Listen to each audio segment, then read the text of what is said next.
Turn out the lights.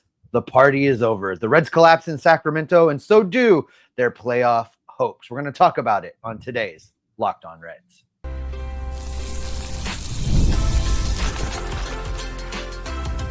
You are Locked On Reds, your daily Cincinnati Reds podcast, part of the Locked On Podcast Network, your team every day. Welcome into the Locked On Reds podcast. My name is Jeff Carr. His name is Steve Offenbaker, and we are lifelong Cincinnati Reds fans. We've been podcasting about this team for a combined 14 seasons, and we're glad that you're alongside us here today. Locked On Reds is part of the Locked On Podcast Network. We are your team, your Cincinnati Reds, every single day. And today is the most somber day because we are realizing just how wrong we were about this ball club, because it's clear this is not a playoff team. This is not a team that's going to make the playoffs. As much as the expanded playoffs have expanded to the point that you can make it, it seems like with a mediocre club, it just seems as though the Reds are torpedoing themselves at the absolute worst time. We're going to be breaking why that's the case. We're going to be breaking down what they can do to fix it much later on in the show. And this is a bit of a taste setting up everything that we're going to be doing for you this offseason, because quite frankly, Steve, we thought this team was going to be in the playoffs. We're going to explain why on today's episode that is brought to you by FanDuel. Right now, new customers can bet just $5, and if your first bet wins, you'll get $300 in bonus bets to use across the app. Download the app today. And as you said, turn out the lights. The party's over. They say that all good things must come to an end, but I think that the key point in that song is, and we the same old thing will start again tomorrow. Well, they've been doing the same old thing for a lot of seasons now, Jeff. So I hope it's not the same old thing as they move forward. Look, you and I, we tried to drive the hype train. We tried to keep this thing going. They teased us. They kept reeling us back in. Every time we were just about out, they would reel us back in. But what we saw out in Sacramento against the A's pretty much clearly illustrates that this team just doesn't quite have enough to get it done. And it's kind of where they've been teetering all season long. It's the same needs that we said that they were going to have. It's the same problems that we talked about last offseason that they didn't address. And really, in the end, they go out and face a A's team that just hit long ball after long ball after long ball to just kind of really spite us and put right in our faces that what this team has needed all along, what this team has needed for years, what this team needs this offseason, what this team needs moving down the road is a power hitting right-handed outfield bat. Yeah, it's sobering how obvious this series was, because on paper the Reds are much better than the A's. Yeah. The one thing that the A's are much better than the Reds on is power. And that is the one thing that decided this series. And even with the Reds pitching and they're throwing their two best starters on Saturday and Sunday, it did not matter because power took over the game. And the Reds don't have that. And we've heard all season, well, this team is it's a rally team, get them on, get them over, get them in. We got to string hits together. We got to have long rallies, and that's how we'll win. Well, do you know what guys are really good at nowadays? Striking people out. So if you do what the Reds do and you get guys on and you get them over, when you go to get them in, you got a guy on the mound that's ready to strike you out before you do that. We've seen that far too many times this season where the Reds have a guy in scoring position, or God forbid, they had Will Benson on third base in Oakland in inning number 2 on the first game of the series, and he didn't move because with the next three guys – with nobody out. With nobody out. And the next 3 guys struck out. And that was what this series turned into, because albeit the game 1, they didn't lead early on. Games 2 and 3, they did. Games 2 and 3, they had early leads, and they just started giving up bombs. And they did not counter those bombs. They have got to fix that. We'll really dive into that later on in today's show.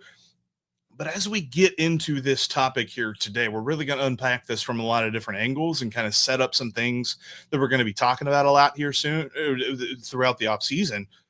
But I just want to start with why we believe that this is it. We're calling the playoff hopes right now. They're 2.5 games out. It's easy to say that they're close. But the reason that they're not close is because since August 1st, they are 17-22. Since August 1st, they are 5 games under 500. The most crucial part of the season, and something that Terry Francona told us back in April, he's focused on winning in April, but it's really in August and September where you make your money. They ain't made money. They lost money. And it's clear that in order to get to the postseason, they're going to have to go on some kind of crazy run. And they don't seem to have that run in them. No, they haven't had that run all season long. And, we've been talking about catch the Mets, catch the Mets, catch the Mets. The Mets are collapsing, catch the Mets. But as we talk right now, 2.5 games back of the Mets. But between them and the Mets is now both the San Francisco Giants and the Arizona Diamondbacks. So it's going to be, they're going to have to pass 3 teams. That seems like a pretty unreasonable ask for a team that hasn't been able to win. What's their biggest winning streak of the year? 5 games, right? They won 5 in a row. That's their biggest. Just 5. You need this team to win, 7 or 8 games right now. And they just don't seem to have it in them. I don't see how they leapfrog 3 teams. And, you look at those standings, you look at what's going on, and you think really that the series out in Sacramento just kind of sealed the deal. They're just not going to be able to do that. And with the way, because it's you also look at who they have remaining, they're all division teams. It's St. Louis, Chicago, Pittsburgh, and Milwaukee. And there are a couple of ways that you can look at these games and say, well, but the Reds maybe, but they haven't played St. Louis well all year. St. Louis owns the season series right now. They haven't played Chicago well at all. And Chicago, because of the way that Milwaukee has played here recently, Chicago's back in the division race. So they're fighting tooth and nail. Or has Milwaukee clinched? Or they've clinched a playoff spot, but not the division yet. Not the division, really close. So they're still fighting tooth and nail to try to get to that division crown because they're not satisfied with just a wild card berth. And then you have Milwaukee, who, as we mentioned like a couple of weeks ago, had they kept playing the way that they were, Milwaukee might be laying down their guns and laying down their arms for the final 3 games of the season. That's not happening because they got to make sure that they win the division. So you're looking at 3 hungry teams, and then the Pirates are in there somewhere, and whether or not they get Paul Skeens probably decides whether they can win that series or not. But no, the Reds never play. The Reds never play, and they never play Pirates. They never play, and it's in Pittsburgh. Or is it? No, it's at home. It's at home. So that's a good thing that it's at least at home. But I don't see it, Steve. And I hate that because early on in the season, I saw it. I saw the talent. I bought in to the gambles that Nick Krall made, which clearly the gambles sunk this team. And we'll get into what those were later on. But I bought into, yes, CES is going to develop into that cleanup hitter or cleanup hitter, or yes, Elly is going to take that step because for 3 months he took the step. But he did the thing, and I think that this, if you're trying to put a blame on a singular player, I'm not blaming Elly specifically, but the way that Elly was handled this season, allowing him to play every ball game, I think tanked this team because he is dog tired right now. And I don't know that it's physical fatigue. It is mental fatigue. Cowboy said it on the broadcast last night. I've been saying it all season or all month, at least this last month, is that you can watch him at the plate. He swings at balls. He looks at strikes. There's nothing to this right now where you are pushing him out there every day, or probably not pushing him. He's probably telling you he wants to play every day, but you're letting him go out there every day just to strike out or just to make a key out. And that is hurting the team as a whole. You have to ask yourself, is the Elly played all 162 games banner worth the result that we got, which is him being unable to hit, him being unable to steal, him being unable to do all of the Elly things that this team really was relying on him to be and do, and help drive the engine of the lineup. He's been running on fumes for a while now. And, one of my biggest sayings, Jeff, is it's incumbent on the coaching staff and the front office to protect the players from themselves. Sure, Elly wants to play in all 162 games. Clearly, that should not have happened. Somebody in charge should have said, Elly, we appreciate you wanting to be on the field every day. You're not playing today. In fact, stay home. Don't even come to the ballpark. I'm not even going to use you as a pinch hitter. You are unavailable. Go home. Someone should have done that a couple of times this year, and nobody had the, I don't know if it's the forethought or the intestinal fortitude to stand up to Elly and tell him, no, you're not playing. And that's really what was lacking in this situation. And it's not just Elly, Jeff. There's lots more things to unpack here about why the Reds have fallen flat on this wild card run, why the playoffs are now out of reach. And we're going to get into a few more of them coming up right after this. We got football and we got baseball in the stretch run, so that means you need to get on over to FanDuel. And right now, they've got this amazing offer for new users that I've not seen them do in a while. If you place your first $5 bet and get a win, you'll get $300 in bonus bets. That's a lot of bonus to play with. And you can take a look at tonight's game between the Reds and the Cardinals, the over-under on total runs. I don't know about money lines and point spreads for either team on this one because I have no idea who's going to win, but I know this. There's going to be a lot of runs because you got Zach Littell, you got Matthew Liberatore on the mound. The over-under is at 8.5. Kind of feel like they're going to smash that over. And so I'm going to smash that over. You should too. Over on FanDuel. Again, download the app today. New users can place their first $5 bet, and if it wins, you get $300 in bonus bets. Download the FanDuel app today. This episode is brought to you by Prize Picks, the daily fantasy app where making the right call can actually pay off. You and I make decisions every day, but on Prize Picks, being right means cashing in. With football back, Prize Picks is the simplest and fastest way to get in on the action. Just pick more or less on 2 to 6 player projections, and you could turn your takes into real prizes, all in less than 60 seconds. I know rough news over the weekend with Joe Burrow, but Browning got it done. And if you think he's going to throw a few more touchdown passes next week, just click more. If you think that Jamar Chase is going to be on the receiving end of those, just pick more. It's that simple. Download the Prize Pick app today and use the code LOCKEDONMLB to get $50 in lineups after you play your first $5 lineup. That's code LOCKEDONMLB for $50 in lineups after you do your first $5 lineups. Prize Picks. It's good to be right.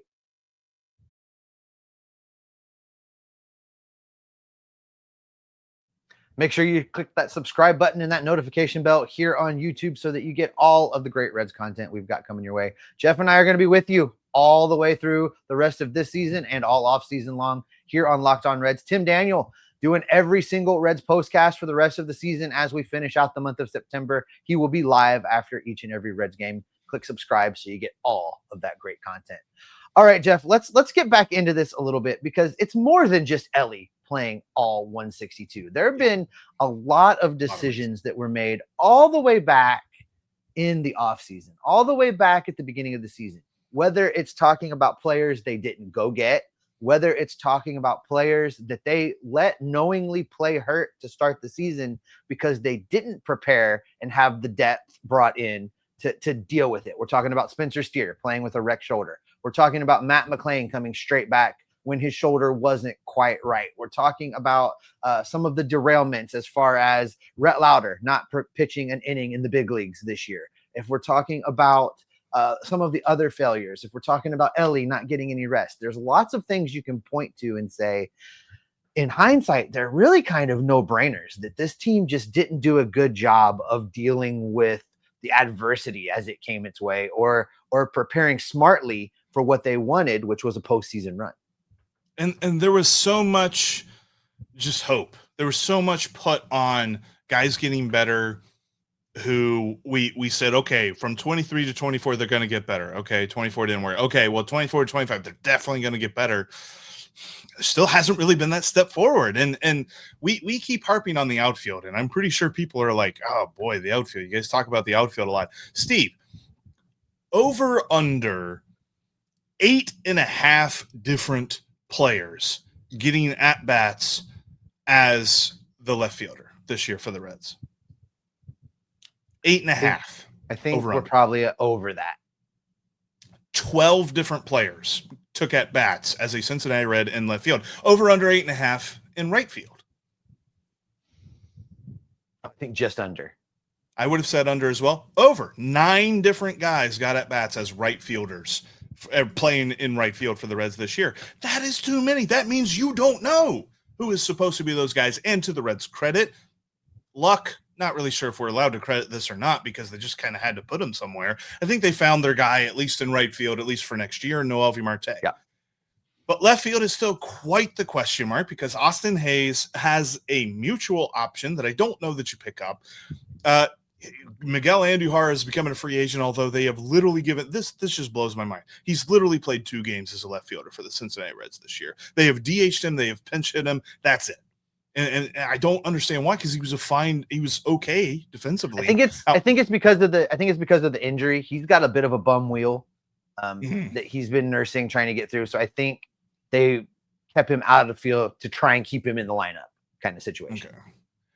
And that's the other part of this, because you can even kind of take that a step further and say, all right, the injuries that guys played through, we keep hearing about this, that, and the other. This guy's been playing through this injury. This guy's been playing through that injury. And I get it. Not a lot of teams do have organizational depth, but I understand why they force these guys through, because when you look in AAA, who's there?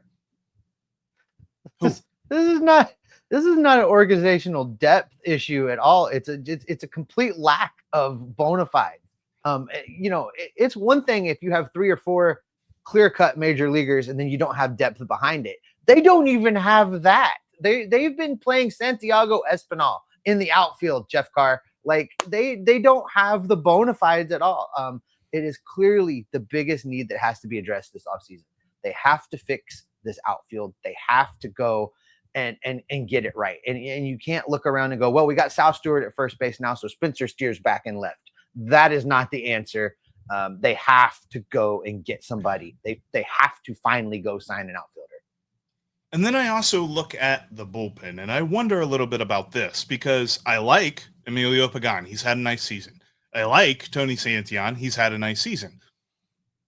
Scott Barlow has had a good season, but it seems like he's really breaking down here recently. And, of course, giving up a grand slam to Nick Kurtz really doesn't make people feel great about your season here in September. But I still have liked the overall product that Scott Barlow has put on the mound. Outside of that, there's hope in Zach Maxwell and Connor Phillips. I don't know. We're going to have episodes where we talk about what you do with Graham Ashcraft. And then outside of that, like Sam Maul has taken a huge step back. I don't know that he's in the plans for the future. Brent Suter is fine, but he's not a guy you're bringing in a lot of high leverage situations. He's more of a guy to bridge a gap if a starter really doesn't go as long as you hope he does. And then you've got a bunch of other guys that it's like, this bullpen kind of needs rebuilt, and they're not bringing back Emilio Pagan. Tony Santillan is probably the only holdover that got, significant time in the major leagues this year, unless they bring back Scott Barlow. But this feels like a unit that at times has looked like a strength and at times has looked like a absolute black hole on this team. They've got to be more consistent next year. They do. They're going to have to go get guys. And one of the things that I'm a little encouraged about is let's assume they don't raise the payroll at all. Let's just say the payroll stays the same again. You've got Nick Martinez coming off the books with his $21 million.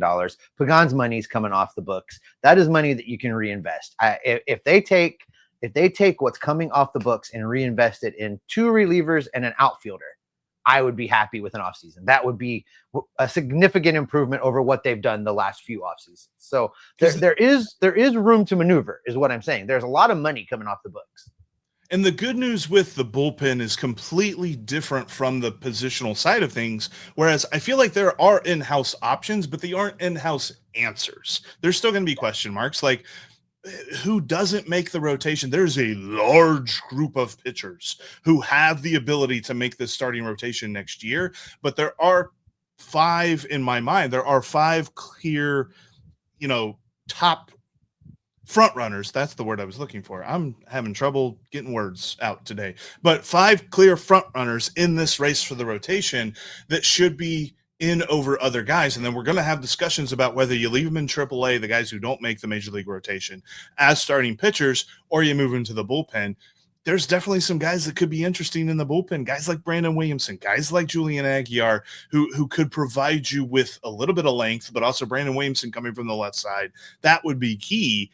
And there's other guys too that there's going to be a lot more to unpack where that comes from, but I feel better about the Reds' ability to build their bullpen from within. Not totally. They do need outside help when it comes to the top end of the bullpen, but I feel like they can add to their depth through their own farm system for the bullpen side of things. But that's really going to be the key. And you kind of hit on it.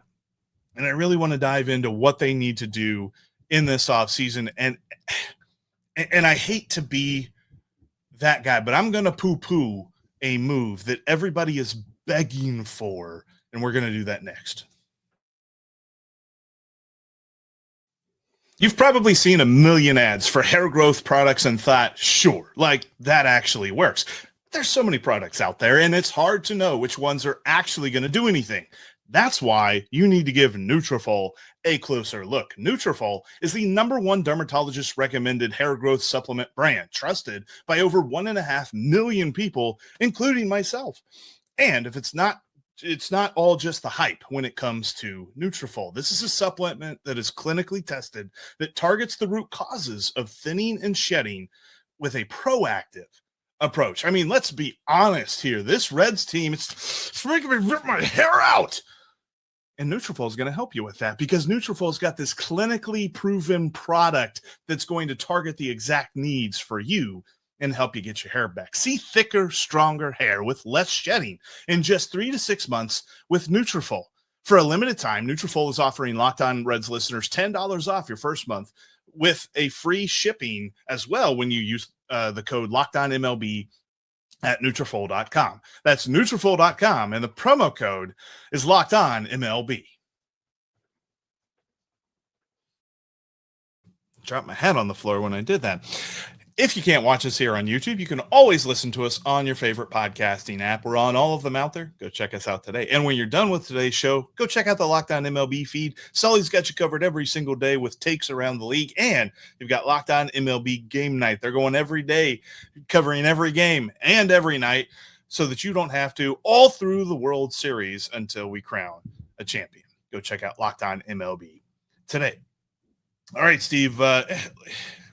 Look, if baseball, if the Reds, let's just say Reds, if the Reds operated a baseball team the way that folks who boot up MLB The Show do, Kyle Schwarber would make a lot of sense. But knowing this team the way that we do, knowing ownership the way that we do, knowing their buy-in level the way that we do, unless they shock us and add to the payroll this offseason, which I do not expect them to do, then Kyle Schwarber does not make sense, because Kyle Schwarber would be your only move. Yeah, he would be the only move. Let's unpack that just a bit. Kyle Schwarber makes sense. Going and signing that guy for this team makes sense. It doesn't make sense to Bob's checkbook. And that doesn't mean it's not the right move. That doesn't mean that it doesn't make sense. That means that Bob is cheap. Bob is cheap. And this so is what's most likely to happen, not what we want to happen. Right. We want Kyle Schwarber, but yeah. You're right. If by some miracle they did go do that, that would be your only move. They wouldn't add anybody else. That's taking all of Nick Martinez's money, all of the money coming off the books, adding the little bit that maybe you get the Castellinis to add to this payroll, and putting it all in one basket. And then that doesn't address the bullpen. That doesn't address your outfield situation, because Kyle Schwarber is not your everyday outfielder, Gold Glover out there. You much and would no rather contract play him extensions DH. either. And no contract extension. So no, Kyle Schwarber's not coming to Cincinnati. I know, I saw the quotes. We all saw the quotes. He said the fun thing, but it's a business, and someone is going to throw a ton of money at Kyle Schwarber this offseason.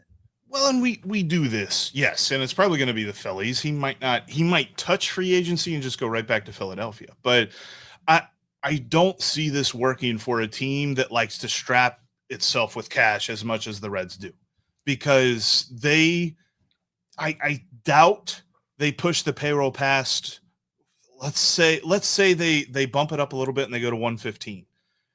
If they go to 115 and after arbitration, and honestly, they need to sign some contract extensions. I'm going to stand on a table and champion the cause for being early to the table and getting Chase Burns done now, buy out like a couple years of free agency like they did with Hunter Green. Maybe taking a look at some other guys on the roster as well, but you need to do that. You need to help the outfield out with somebody who's not a reclamation project. As much as Austin Hayes has been fine, he's not been good. And so I want to see better out in the outfield there.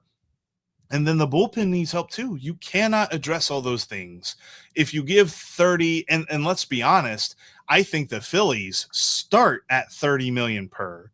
So you're probably going to have to go to 31, 32. And maybe even more than that, because if you do that, Kyle Schwarber is going to be nice about this, and he's going to go back to Philly and be like, since he gave me 32, what you got? Philly's going to open up the checkbook even more. The Reds can't win a bit anymore. They've shown us that they can't. I'm not saying that to defend them. I'm saying that to let everybody know this is what's going to happen.